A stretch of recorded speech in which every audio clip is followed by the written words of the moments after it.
नमस्कार विद्यार्थी मित्रांनो, द युनिक अकॅडमीच्या ऑनलाईन प्लॅटफॉर्मवरती आपल्या सर्वांचं सहर्ष स्वागत.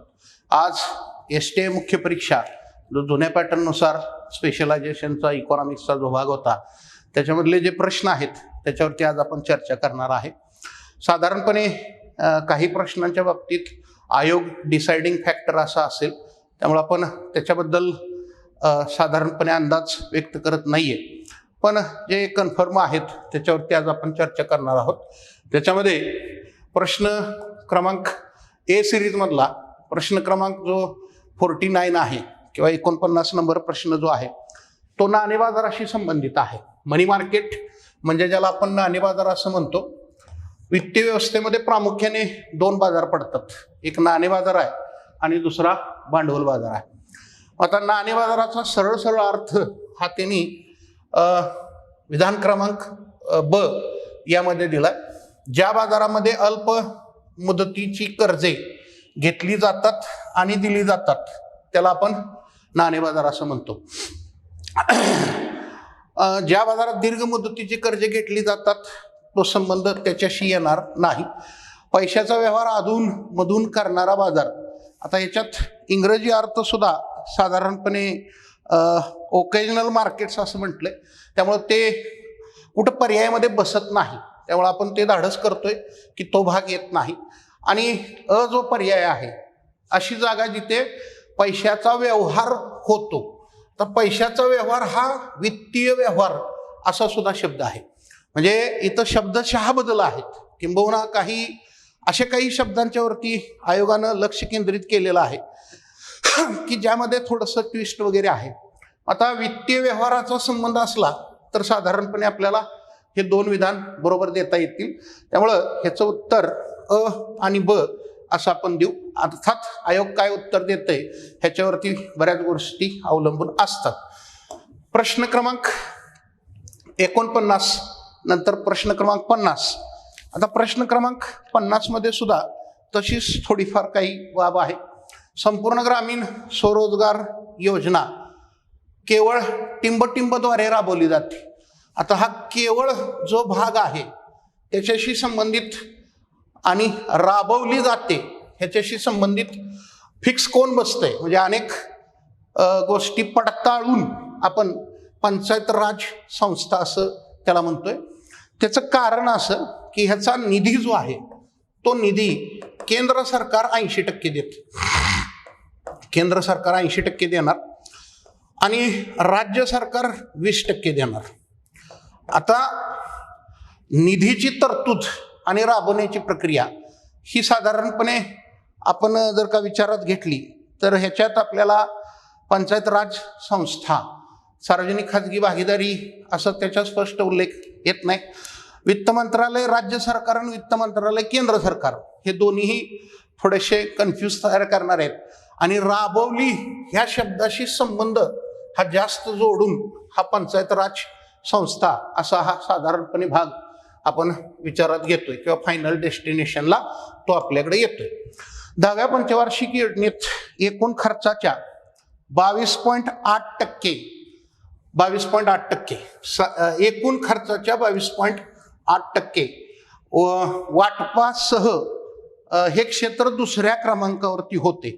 तर ते सामाजिक सेवाचा जो खर्च आहे, सामाजिक सेवेचा खर्च हा 27% आहे. म्हणजे हे कन्फर्म आहे, हे 27% सामाजिक सेवावरती करण्यात आला. आणि वाहतूक दळणवळण ह्याच्यामध्ये नियर अबाउट 28% किंवा नियर अबाउट 26 किंवा 24 असे 2-3 फिगर दिसत आहेत. त्यामुळं 51चं उत्तर आपल्याला साधारणपणे ते देता येईल. पुढं सांगितलं गेलंय की चौथ्या पंचवार्षिक योजनेमध्ये टिंबवर विशेष भर देण्यात आला. अर्थात ग्रोथ विथ स्टेबिलिटी, स्थैर्यासह आर्थिक विकास हे चौथ्या पंचवार्षिक योजनेचं थोडक्यात घोषवाक्य होतं असं म्हटलं तरी चालणार, निश्चितपणे चालेल. आर्थिक विकास व वृद्धी ह्याचा संबंध चौथ्याशी नाही.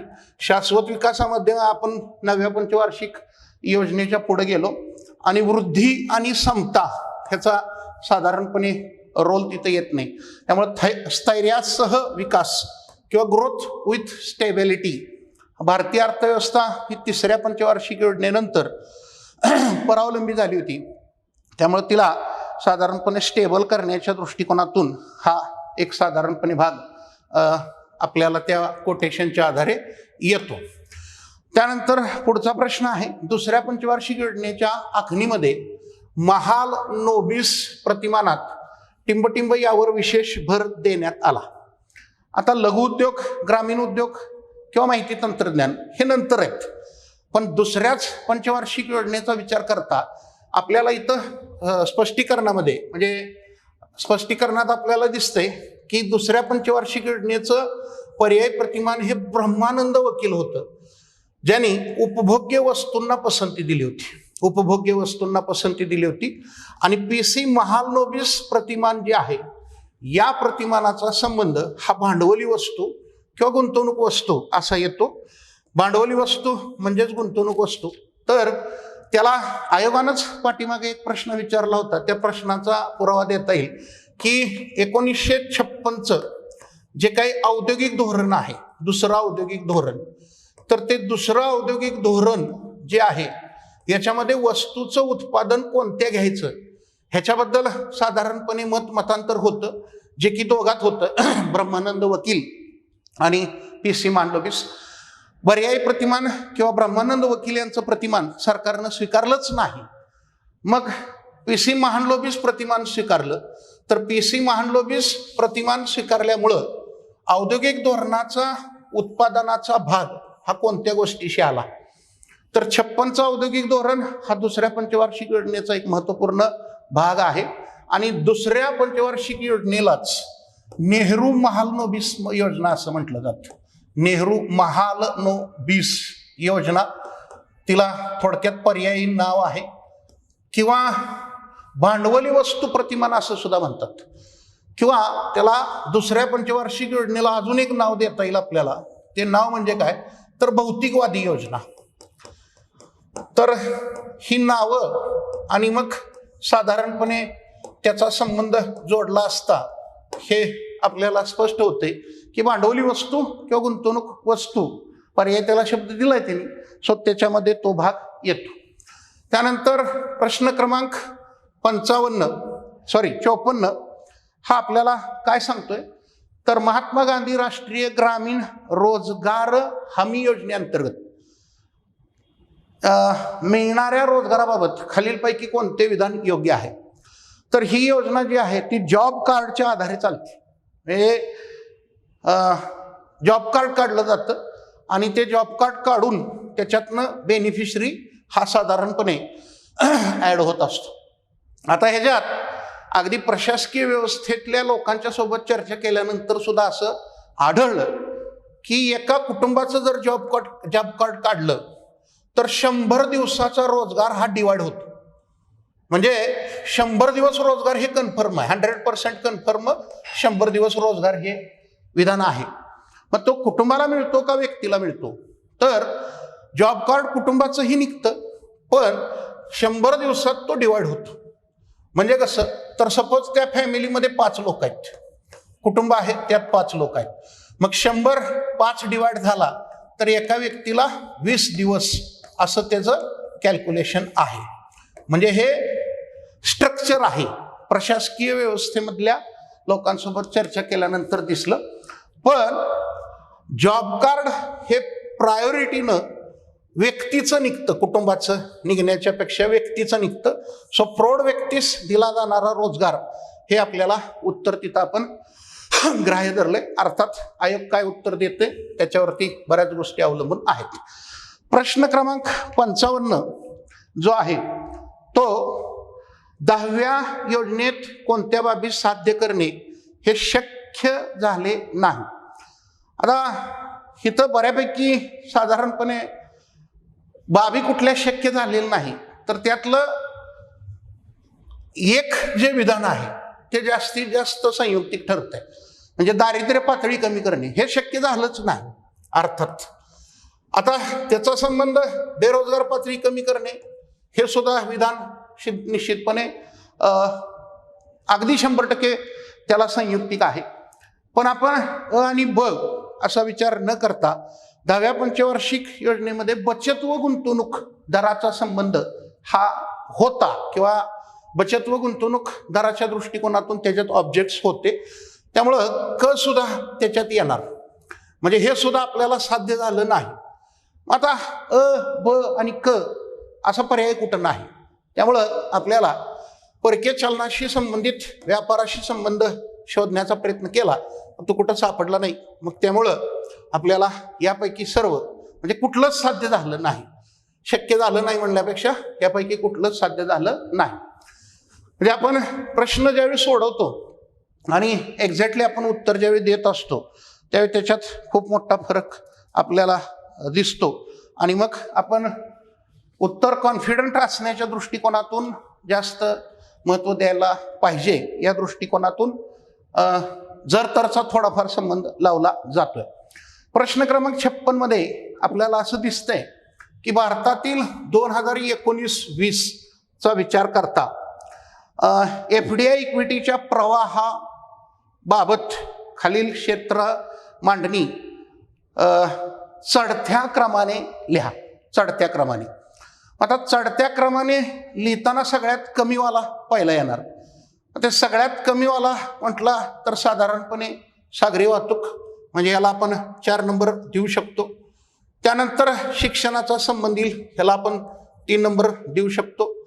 त्यानंतर हवाई वाहतूक, त्याला आपण 2 नंबर देऊ शकतो. आणि माहिती आणि प्रसारण ह्याला 1 नंबर देऊ शकतो. मग आता तो साधारणपणे क ड अ ब असा पर्याय तयार होईल. क ड अ ब आणि तशा संबंधित फिगर्स सुद्धा आपल्याला दिसतात किंवा त्याच्या दृष्टिकोनातून आपण हा विचार केलेला आहे. प्रश्न क्रमांक 57 ज्याचं उत्तर आपल्याला सापडलं नाही किंबहुना हे संदिग्ध आहे, त्यामुळे आपण त्याच्यावरती चर्चा करत नाही. प्रश्न क्रमांक 58 जे आहे त्याच्यामध्ये साधारणपणे आपल्याला कोणत्या कोणत्या गोष्टी दिल्यात तर भारत सरकारने 2001-2 मध्ये केंद्रीय रस्ते निधी योजना सुरू केली. आता ह्याचा जो कायदा आहे तो कायदा 2000 सालचा आहे. म्हणजे कसा आहे बघा, पहिला सेंट्रल रोड फंड होता, केंद्रीय रस्ते निधी असं म्हणूया त्याला आपण, जो की साधारणपणे त्याची अनाउन्समेंट 2000ची आहे. तो लागू केला 2001ला 1-2च्या अर्थसंकल्पाच्या आधारे. तर CRF मध्ये फक्त रस्त्यांचा संबंध येतो, फक्त रस्ते. आता त्याच्यात त्याचं नाव बदलून हे सेंट्रल रोड इन्फ्रास्ट्रक्चर फंड असं म्हटलंय. आता इन्फ्रा हा शब्द आलाय, तर इन्फ्रा ह्याच्यामुळं ते रोड इन्फ्रास्ट्रक्चरशी संबंधित इतर गोष्टींच्या वरती सुद्धा खर्च करताना दिसते. आणि त्याचा संबंध जोडत असता आपल्याला साधारणपणे असं दिसेल की केवळ राष्ट्रीय मार्गाच्या विकासासाठी किंवा देखभालीसाठी भारत सरकारने केंद्रीय रस्ते निधी योजना सुरू केलेली आहे. ते विधान आपल्याला चुकीचं हे द्यायला हा प्रूफ पुरेसा ठरतो. त्यामुळे ह्याचं उत्तर जे आहे ते उत्तर फक्त अयोग्य आहे. त्याचं कारण हे आहे, CRF म्हणजे it is only related to road आणि CRIF central road infrastructure fund असं त्याचं लेटेस्ट नाव आहे. त्यामुळे आपल्याला इन्फ्रा ह्या शब्दाशी संबंध आल्यामुळे आपल्याला फक्त बरोबर असं आपल्याला द्यावं लागेल. प्रश्न क्रमांक 59 जो आहे ज्याच्यामध्ये खालील विधाने विचारात घ्या. त्याच्यामध्ये भारत सरकारने सप्टेंबर 2001 मध्ये लक्ष्य भारत पोर्टल सुरू केले. आता लक्ष्य भारत पोर्टल हे साधारणपणे 2021 सप्टेंबर 2021 मध्ये दिसतंय आपल्याला. हे बरोबर आहे, हे विधान बरोबर आहे. आणि कुठलं विधान चूक आहे, म्हणजे चूक विधान ओळखायचं तर लक्ष्य भारत पोर्टल हे आंतरदेशीय जलमार्गाशी संबंधित आहे. पण तसं नाही, ते अंतर्देशीय जलमार्गाशी संबंधित नाहीये, ते ऑइल अँड गॅस ऑर्गनायझेशन संदर्भात आहे. ऑइल अँड गॅस ऑर्गनायझेशनशी संबंधित असल्यामुळे फक्त ब चूक आपल्याला चूक शोधायचं आहे. त्यामुळे त्याचं उत्तर हे पर्याय क्रमांक 3 हे येणार आहे. फक्त ब चूक म्हणजे अ बरोबर आहे. त्यामुळं ते ऑइल आणि गॅस ऑर्गनायझेशनचा संबंध देताना त्याचा संबंध आहे. प्रश्न क्रमांक 60, पुरेसे सुरक्षित पेयजल पुरवण्यासाठीचा जलजीवन उपक्रम जो आहे टिंबटिंबमध्ये सुरू करण्यात आला. तर 15 ऑगस्ट 2019 ला त्याची सुरुवात झालेली आहे. केंद्रीय जलसंधारण मंत्रालयाने त्याची सुरुवात केलेली आहे. केंद्रीय जलसंधारण मंत्रालय हे त्याची सुरुवात करते आणि याच्यात 2024 पर्यंत ग्रामीण भाग जो आहे त्या ग्रामीण भागात प्रति व्यक्ती प्रतिदिन 55 लिटर पाणी उपलब्ध करून देणे हे त्याचा ऑब्जेक्ट आहे. फक्त डेटच विचारली, अर्थात आपल्याला ते बरोबर आहे किंवा ते आपल्याला योग्य सांगता येईल. भारत सरकारने चॅम्पियन ऑनलाईन पोर्टल टिंबटिंबशी संबंधित सुरू केलेला आहे. तर त्याच्या संदर्भातलं विधान आपल्याला असं मिळालेलं आहे की to help tiny units grows by resolving their problems, encouraging, supporting, assisting and holding them. त्याच्यावरून आपल्याला सूक्ष्म लघु मध्यम उपक्रमांचा संबंध त्याच्यामध्ये दिसतो. प्रश्न क्रमांक 62 महाराष्ट्र व्हिजन 2030 पत्रिकेनुसार महाराष्ट्रातील पायाभूत सुविधांच्या विषयी खालीलपैकी कोणते मुद्दे योग्य आहेत. अर्थात अतिशय पर्टिक्युलर आपल्याला गोष्टी दिसतात. तर त्याच्यात विद्युत क्षेत्रातील खाजगी क्षेत्राचं योगदान अगदी पर्सेंटेज परफेक्ट आहे. त्याच्यात 50.8 असं दिलंय. प्रति किमी लांबीच्या रस्त्यांची वाहन संख्या ही 93 आहे. त्यानंतर आंतरराष्ट्रीय विमानतळांची संख्या ही 4 नसून 3 आहे. 3 अशी दिलेली आहे. आणि विद्युत निर्मिती क्षमतेत औष्णिक ऊर्जा क्षेत्राचा जो वाटा आहे तो वाटा 17.8 औष्णिक ऊर्जेचा वाटा हा योग्य मुद्दे म्हणजे विद्युत निर्मिती क्षमतेत औष्णिक ऊर्जा स्त्रोतांचं योगदान हे 17.8 असं दिसतंय. तर त्याच्यात क विधान चूक आहे. म्हणजे फॅक्ट तुमच्या समोर मांडण्याचा प्रयत्न केला तर क जर का विधानात नसेल तर क चूक जर का असेल तर हा पर्याय गेला, हा पण पर्याय गेला. आणि अ आणि ब ह्याच्यामध्ये थोडंसं कन्फ्युजन आहे. तर त्याच्यात औष्णिक ऊर्जा जी आहे त्याचा संबंध 59.6% असं दिलेला आहे आणि पुनर्निर्माणचा 17.8. त्यामुळे आपल्याला साधारणपणे हे इथं आपण थोडंसं हे करूया. 3 नंबर का 4 नंबर हे साधारणपणे आपल्याला कन्फ्युजन आहे. सो आपण आयोगाच्या कीची त्याच्यासाठी वाट बघूया. त्यानंतर प्रश्न क्रमांक 63 ज्याच्यामध्ये वितरण खालीलपैकी कोणती एकात्मिक ऊर्जा विकास योजनेची उद्दिष्ट आहेत. तर त्याच्यात आपल्याला वितरण जाळे सशक्त करणे हे तर आहेच आहे. त्याचबरोबर शहरी भागात 24 तास 7 दिवसातले 24 तास वीज पुरवठा आणि वीज वितरण प्रणाली सक्षमीकरण ह्याच्यामध्ये ह्या साधारणपणे 2 गोष्टींचा संबंध येतोय आणि त्यामुळं हे दोन्हीही विधान त्याच्यात येतात. त्यामुळे आपल्याला वरीलपैकी सर्व हे उत्तर द्यावं लागेल. प्रश्न क्रमांक 64 साधा सोपा प्रश्न आहे. उडे देश का आम आदमी किंवा नागरिक, ज्याला आपण उडान योजना असं म्हणतो, ही योजना कधी सुरू करण्यात आली?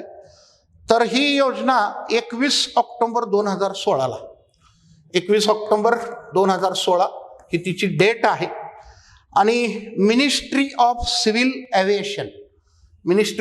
ॲव्हिएशन यांच्याद्वारे तिचं रेग्युलेशन होतं. 21 October 2016 ministry of civil aviation हे साधारणपणे त्याच्याशी संबंधित उत्तर आहे. भारतमालामध्ये सुद्धा साधारणपणे इथं पहिल्या विधानाबद्दल प्रॉब्लेम असल्यामुळं जो प्रॉब्लेम आहे तो तुमच्यासमोर मांडतो आणि मग फायनल उत्तर दिलेलं नाहीच आहे. त्यामुळं जे फॅक्ट आहे ती तुमच्यासमोर मांडतो. तर भारतमाला परियोजना ही केंद्र सरकार आणि राज्य सरकारद्वारे राबवण्यात येणारा महत्त्वाकांक्षी सुविधा कार्यक्रम आहे. तर आता अर्थात त्या दोघांचा रोल येतो याच्यात आणि पालखी मार्ग जो आहे तो पालखी मार्ग हा ज्याला आपण म्हणूया की योजनेमध्ये समाविष्ट करण्यात आलेला आहे. म्हणजे हे दोन्हीही विधान म्हणजे ह्याच्यात राज्य सरकार येतंय का, तर त्याचं कारण मी असं म्हणेन की भारतमाला परियोजना ह्याच्यात कोणाकोणाचा रोल येतो, तर ह्याच्यामध्ये NHDP national highway development project, त्यानंतर नॅशनल हायवे,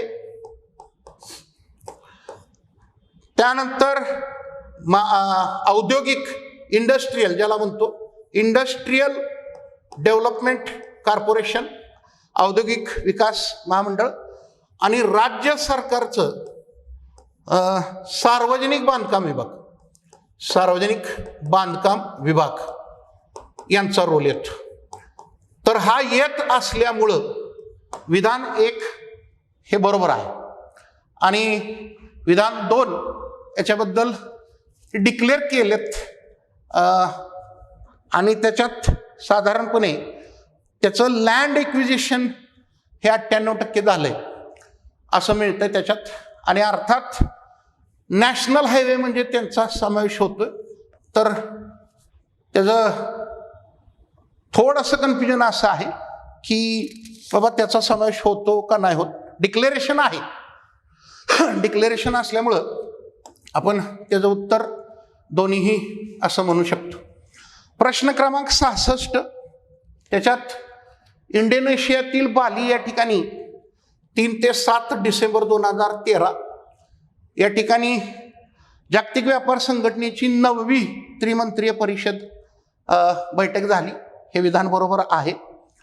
आणि विधान 2 आहे बाली पॅकेज, ह्याचा मुख्य करार अन्न सुरक्षितता आणि व्यापार सुलभतेशी संबंधित आहे. म्हणजे विकसित देशांनी जागतिक अन्न सुरक्षिततेसाठी कॉन्ट्रीब्युशन द्यावं किंवा त्यांनी एकत्र यावं हे असं त्यांचं म्हणणं होतं किंवा त्या दृष्टिकोनातून बाली पॅकेज ह्याचा संबंध येतो. त्यामुळं अ आणि ब हे दोन्हीही बरोबर हे त्याचं उत्तर कन्फर्म असणार आहे. त्यानंतर प्रश्न क्रमांक 67 त्याच्यामध्ये GSTचे कोणते प्रतिमान भारतात आणण्यात आले आहे? तर GST the Indian GST model हे विधान मिळाले बघा. The Indian GST model based on the Canadian dual GST model हे विधान जसंच्या तसं तुमच्या समोर मांडले आणि मग त्याचा विचार करता आपल्याला त्याचं उत्तर हे दुहेरी GST असं द्यावं लागेल. कारण आपल्याकडं स्टेट GST आहे, त्यानंतर आपल्याकडं सेंट्रल GST आहे, त्यानंतर आपल्याला एकात्मक GST पण आहे. म्हणजे तसं बघायला गेलं तर आपल्याकडं हाही आहे, हाही आहे, हाही आहे. पण इंग्रजी शब्दामध्ये बेस्ड मॉडेल म्हटलंय आणि model based on the Canadian dual GST असं विधान आपल्याला मिळतं. त्यामुळं दुहेरी GST असं आपल्याला त्या ठिकाणी विचारात घ्यावं लागेल. प्रश्न क्रमांक 68 मध्ये आपल्याला कन्फर्म उत्तर सापडलेलं नाही. अर्थात जे माहिती सापडली म्हणजे माहितीच सापडली नाही असा अर्थ नसतो त्याचा, पण मग कन्फर्म किंवा ऑथेंटिक ज्याला म्हणू आपण ती माहिती नसल्यामुळं आपण प्रश्न क्रमांक 70 वरती जातोय, 69 वरती जातोय. प्रश्न क्रमांक 69 ज्याच्यामध्ये आपल्याला वस्तू आणि सेवा करात कोणते कर अंतर्भूत आहेत केले आहेत. तर त्याच्यात अ, क आणि ड म्हणजे पर्याय क्रमांक 3 नंबर त्याचं उत्तर येणार. अ, क आणि ड उत्पन्न कर ज्याला इन्कम टॅक्स असं स्पष्ट शब्दात इंग्लिशमधल्या ऑप्शनमध्ये आहे, त्यामुळं तो त्याच्यात येणार नाही. हा शब्द लक्षात घेऊन पर्याय क्रमांक 3 हे त्याचं उत्तर आहे. 70 बद्दल पण कन्फ्युजन आहे, वेगवेगळ्या गोष्टी बघायला मिळतात किंवा पहिला प्रयोग म्हणण्यापेक्षा पहिल्यांदा वापरला होता निर्गुंतवणूक हा शब्द पहिल्यांदा वापरला होता. त्यांनी पुढं आयोग विभाग असं काय म्हटलं असतं तर साधारणपणे आपल्याला कन्फर्म झालं असतं. आता आपल्याला हे सगळे बजेट काढावे लागतील, त्यावेळी आपल्याला ते समजेल. मग आपण एवढं करण्याच्या ऐवजी थोडंसं त्या उत्तरासाठी थांबलेलं बरं. प्रश्न क्रमांक 71च्या दृष्टिकोनातून जागतिक व्यापार संघटनेत खालीलपैकी कोणते करार अंतर्भूत होतात. तर त्याच्यामध्ये जवळपास वरीलपैकी सर्व असा संबंध येतो आणि त्याच्यात सुद्धा बऱ्याच गोष्टी ह्या शब्दशः नाहीत. त्यामुळं MRTP 73वा प्रश्न.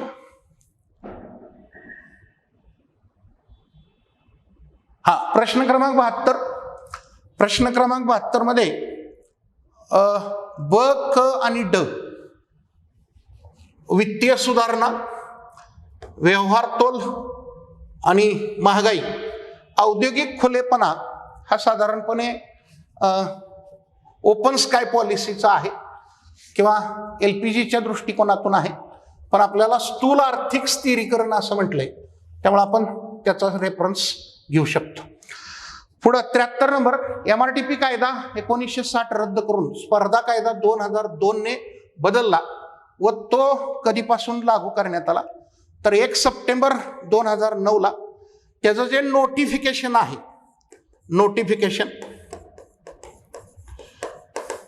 तर ते नोटिफिकेशन त्या कायद्याचं 28 ऑगस्ट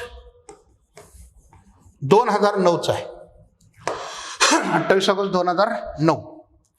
पुढं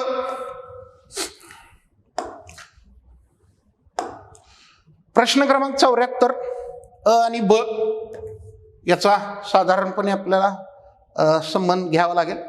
ड्युअल GST मॉडेलच्या दृष्टिकोनातून एकल GST मॉडेल, सिंगल GST आणि ड्युअल GST. आता तिकडं ड्युअल GST आहे, इकडं एकल GST, पण GSTचा एकल कर संकलन प्रक्रियेशी संबंध आहे. मग इथं जर का एकल कर संकलन असं असतं, एकल कर संकलन प्रक्रिया जर का असतं तर हे विधान सुद्धा बरोबर आलं असतं, म्हणजे त्याच्यावरती आपल्याला हे करता आलं असतं. एक समान कर प्रणाली आणते, अर्थात इंधनावरचा कर, विजेवरचं शुल्क, मनोरंजन कर किंवा राज्यांना स्वतंत्र काही कर लावण्याचं अजूनही स्वातंत्र्य, त्यामुळं काही गोष्टी बदलतात. पहिल्यात सुद्धा दिलंय व्हॅट दर आणि नियम राज्यानुसार भिन्न आहेत. इंधनाच्या बाबतीत आपल्याला त्याचं स्ट्रॉंग रिझन लक्षात येईल, पण मग ह्या दोघांचा संबंध बरोबरशी जास्त येतो हे आपल्याला लक्षात घेणं गरजेचं आहे. प्रश्न क्रमांक 75 ज्याच्यामध्ये अ आणि ब हे दोन्ही पण विधान येतील. PM वाजपेयी सरकारने 1999 मध्ये निर्गुंतवणूक विभाग तयार केला, निर्गुंतवणूक विभाग, आणि 2001 मध्ये निर्गुंतवणूक विभाग पूर्ण मंत्रालय बनले. 6 सप्टेंबर 2001 तारीख मिळते बघा, 6 सप्टेंबर 2001 या दिवशी निर्गुंतवणूक विभाग हे पूर्ण मंत्रालय किंवा त्याचा मंत्रालयाशी संबंध देण्यात आला. योग्य विधानाच्या दृष्टिकोनातून ते संबंध आपल्याला दिसतो. प्रश्न क्रमांक 76 मध्ये रँकिंग हे साधारणपणे थोडंसं बदल आहे, इकडं तिकडं होतंय ते, त्यामुळं आयोग डिसाइडिंग फॅक्टर आहे.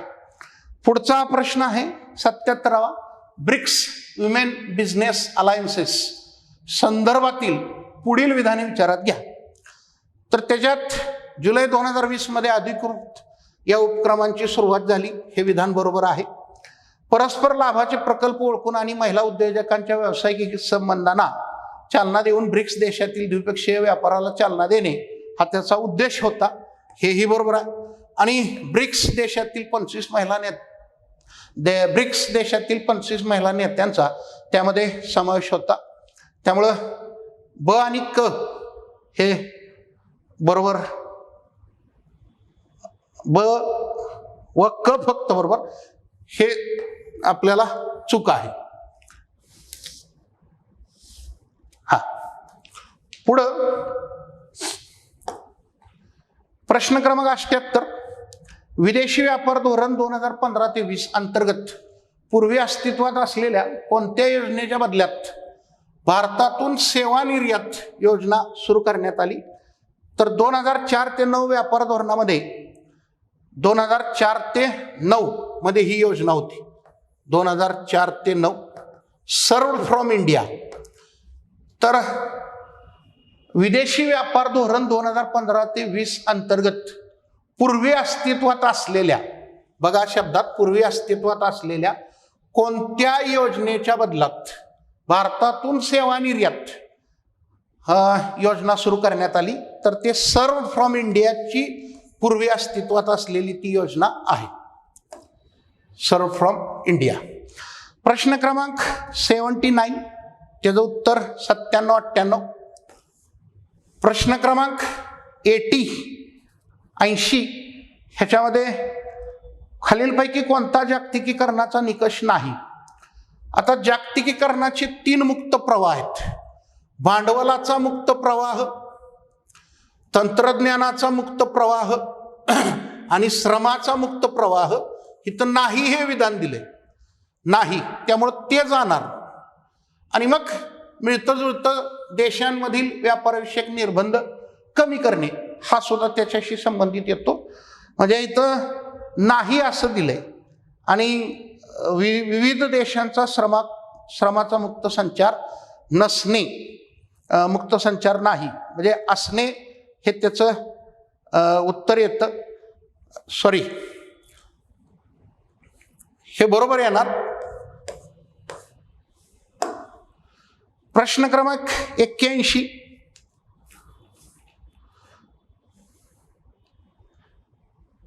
त्याच्यामध्ये सुद्धा व्यापार तोल भांडवली खात्यात कशा कशाचा समावेश होतो? भांडवली खात्यात समावेश ही विदेशी गुंतवणूक होईल. त्यानंतर रुपया कर्ज सेवा याचा पण होईल. विमा आणि कर्जे याचा पण होईल. म्हणजे ह्या चारीचाही संबंध त्याच्यामध्ये येणार आहे. प्रश्न क्रमांक 82. प्रश्न क्रमांक 82 मध्ये क्रम जो आहे तो क्रम आपल्याला लक्षात घ्यायचा आहे. तर त्यामध्ये सगळ्यात पहिला संगणक कसा क्रम मांडायचा आहे? तर उतरत्या क्रमाने. मग उतरत्या क्रमामध्ये आकडेवारी जरी माहीत नसेल तरी उत्तर लिहिता येईल. तर पहिलं येणार आहे ड, आणि यातल्या कुठल्याच पर्यायात ड नाही. मग तिथून त्याची सुरुवात होते. ड नंतर मग मॅन्युफॅक्चरिंग सेक्टर येते, आकडे आहेत त्याचे त्यानुसार, आणि मग वाहतूक, आणि मग शेवटी बांधकाम असं आहे. प्रश्न क्रमांक 83. प्रश्न क्रमांक 83 मध्ये WTOची 10वी मंत्री परिषद केनिया या ठिकाणी पार पडली होती. तर ती बरोबर आहे, नैरोबी केनिया या ठिकाणी 15 ते 19 डिसेंबर 2015ला नैरोबी या ठिकाणी, आणि WTOची ही 10वी होती आणि ही 11वी ही इंडोनेशिया असं म्हटलंय, तर ती इंडोनेशियाला नाही, ती अर्जेंटिनाला होती. अर्जेंटिना या ठिकाणी 10 ते 13 डिसेंबर 2017 असा आहे. प्रश्न क्रमांक 84, ह्याच्यात सुद्धा पर्सेंटेजमध्ये घोळ आहे, त्यामुळे ते उत्तर दिलं नाही. प्रश्न क्रमांक 85 मध्ये खाली दिलेला साधारणपणे स्तंभ ज्याच्यात विचारलाय त्याच्यानुसार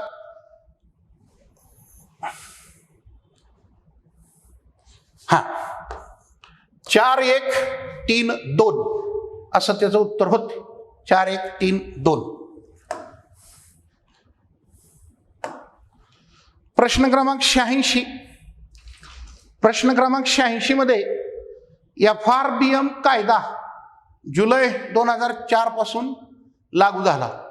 FRBM कायदा 2003चा, त्यानंतर त्याचा नियम 2004ला लागू करण्यात आला. FRBM कायदा केंद्र आणि राज्य सरकारना बंधनकारक आहे. सापडलेली माहिती अशी आहे, दोन्ही बरोबर अ आणि ब दोन्ही बरोबर असं उत्तर त्याचं निघतंय. सापडलेली माहिती अशी आहे की पहिलं कर्नाटक आहे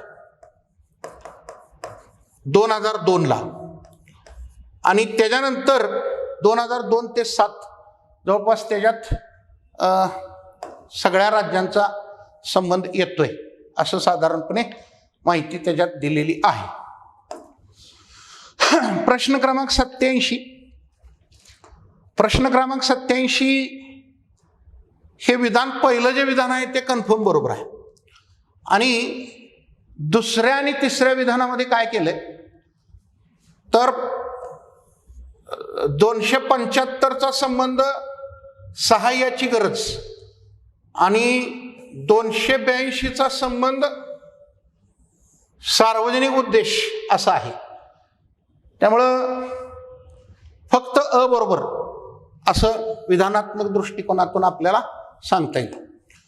प्रश्न क्रमांक 88, अर्थात सोपा प्रश्न, एक फॉर्म्युला पाठ केला तर आपल्याला ते येऊ शकतं. तर प्राथमिक तूट इज इक्वल टू राजकोषीय तूट वजा व्याज देता.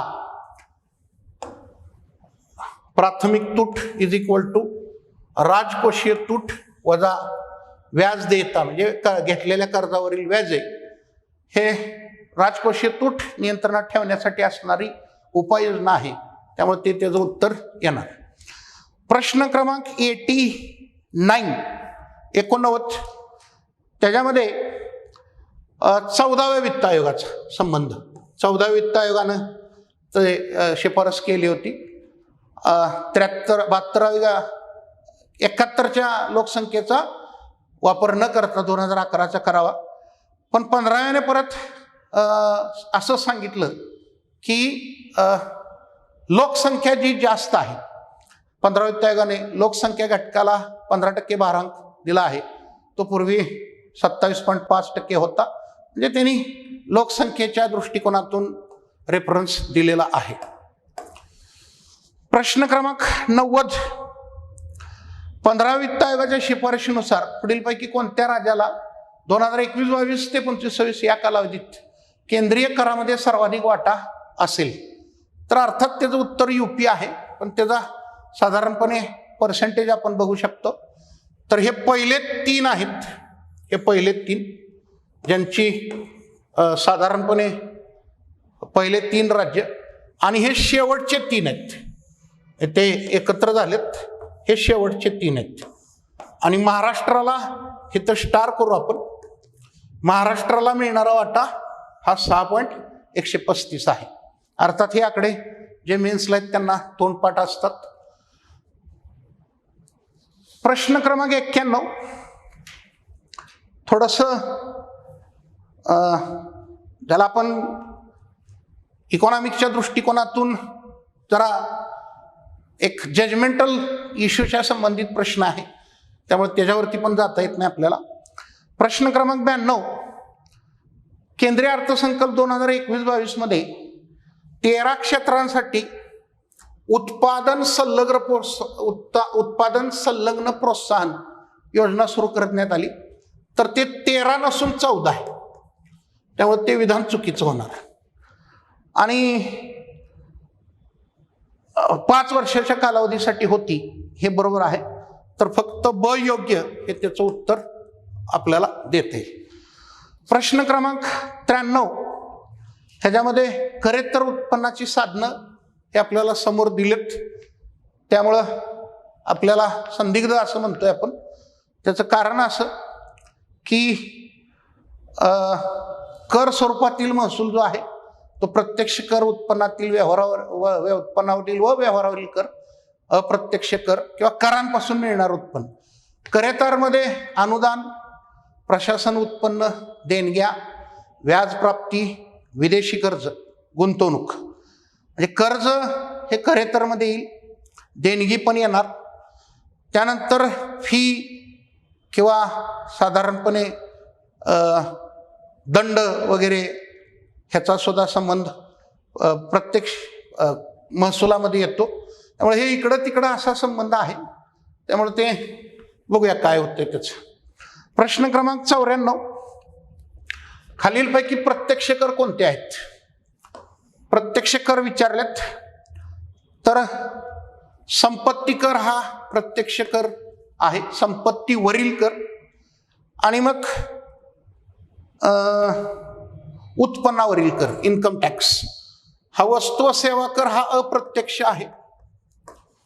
आणि वाहनावरील कर हा सुद्धा अप्रत्यक्षच आहे, अप्रत्यक्ष.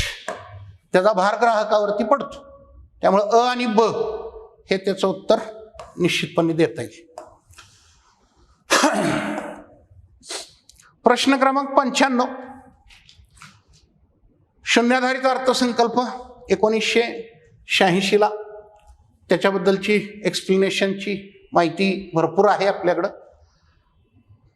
महाराष्ट्रानं पहिला मांडला श्रीकांत जिचकर, सुशीलकुमार शिंदे, त्यानंतर आंध्रांनी मांडला, नंतर कर्नाटक वगैरे वगैरे सगळ्या गोष्टी. प्रश्न क्रमांक 96, उत्पन्नावरील कर महामंडळ करापेक्षा कमी होता 1920. तर हे बरोबर आहे, हे विधान बरोबर आहे ॲज पर गव्हर्नमेंट वेबसाईट किंवा गव्हर्नमेंट गॅझेटमधली जी माहिती आहे त्याच्यानुसार. आणि महामंडळ करापेक्षा वस्तू आणि सेवा कर जास्त होता. महामंडळ करापेक्षा वस्तू सेवा कर जास्त होता. तर हे दोन्हीही विधानं योग्य आहेत. प्रश्न क्रमांक 97, प्रत्यक्ष करांच्या दोषासंदर्भात दोष विचारलाय. प्रत्यक्ष करांच्या दोषासंदर्भात खालील विधाने विचारात घ्या, ज्याच्यात प्रत्यक्ष करामुळे कामाचा प्रयत्न पुरवठा कमी होऊ शकतो.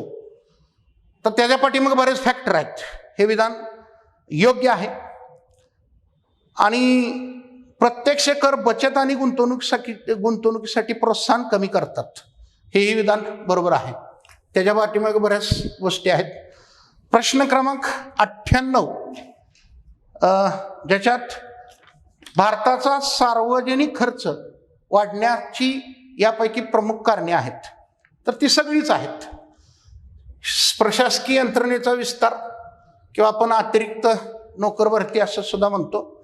राष्ट्रीय उत्पन्नातील वाढीचा संबंध त्याच्यात येतो, त्यामुळं सार्वजनिक खर्च हा निश्चितपणे वाढतो. पर्यायीच राष्ट्रीय उत्पन्न वाढलेलं असतं. किंमत पातळीतील वाढ, ज्यावेळी सरकारला विशिष्ट उपाययोजना कराव्या लागतात. आणि लोकसंख्या वाढ. 98चं उत्तर हे वरीलपैकी सर्व असं देता येईल. 99चं आधुनिक अर्थतज्ञांच्या मते सार्वजनिक कर्जाचा भार, अर्थात हे कोण विचारलंय असं पर्टिक्युलर नाहीये. तर सार्वजनिक कर्जाचा भार ज्यावेळी सार्वजनिक खर्च जास्त होतो तो पर्यायी त्या कालावधीतनच त्याचा भार हे होत असतो. पण ते चुकती करणे किंवा त्याच्या संदर्भात पुढच्या जनरेशनला त्याचा फटका बसतच असतो. आणि प्रश्न क्रमांक 100, 1997-98 पासून टिंबटिंब तुटीचा असा हिस्सा जो भारतीय रिझर्व्ह बँकेकडून शासनास दिला जातो त्याला मुद्रित तूट म्हणून पण ओळखलं जातं, त्याला आपण राजकोषीय तूट असं म्हणतो. सो हे असे प्रश्न आहेत किंवा त्या प्रश्नांच्या दृष्टिकोनातून उत्तर देण्याचा एक प्रयत्न केला. आयोग ह्याच्यातल्या बऱ्याचशा उत्तरांच्या संदर्भात डिसाइडिंग फॅक्टर असेल हे मी सांगितलेच, पण एक प्रयत्न होता उत्तर देण्याचं किंवा थोडंफार स्पष्टीकरण आयडिया आपल्याला येण्याच्या दृष्टिकोनातून, आणि मग त्यानुसार आपण उत्तरांच्या दृष्टिकोनातून काही गोष्टी विचारात घेणं गरजेचं आहे. धन्यवाद.